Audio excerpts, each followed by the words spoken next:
the process of change, we have to allow ourselves to come to this point where we accept that the way we thought, the way we felt, and the way we behaved was not healthy for us.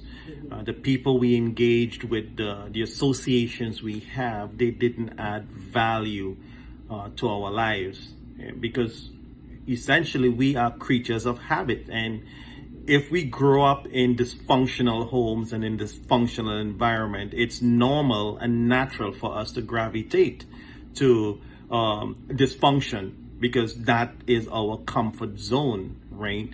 And every behavior, I believe I shared this with you before, is actually etched across the entire architecture of our brain, right?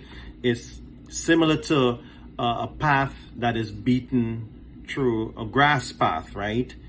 There are these neurological dysfunctional connections in our brain. So when we are at a point in our lives when we want to acknowledge that I have to change, we now have to unlearn what we've learned for years. And I'll tell you this much: if you're 40 years old, if you're 35 years old, I don't think it's fair that you be overly hard on yourself if it's 2 weeks in therapy or 2 years in therapy. You have been working consistently to undo 35 years of dysfunction, right? It will take time. So I'm encouraging you essentially to give yourself a break as you go through this process to unlearn years of dysfunction, right? I always say there's a difference between a lapse and a relapse, right? While we're trying to undo these patterns, right? A lapse, let's just say this is your pattern here, right?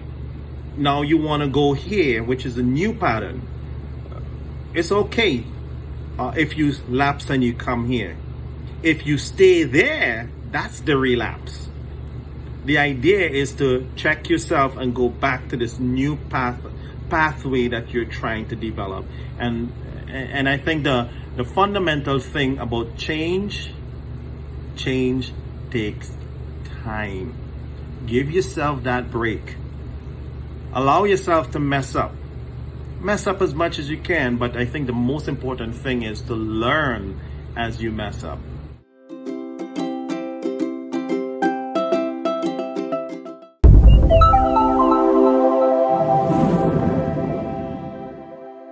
Thank you. Like, subscribe, and share these videos so that we can continue to address the disparities in mental health services within the communities we serve.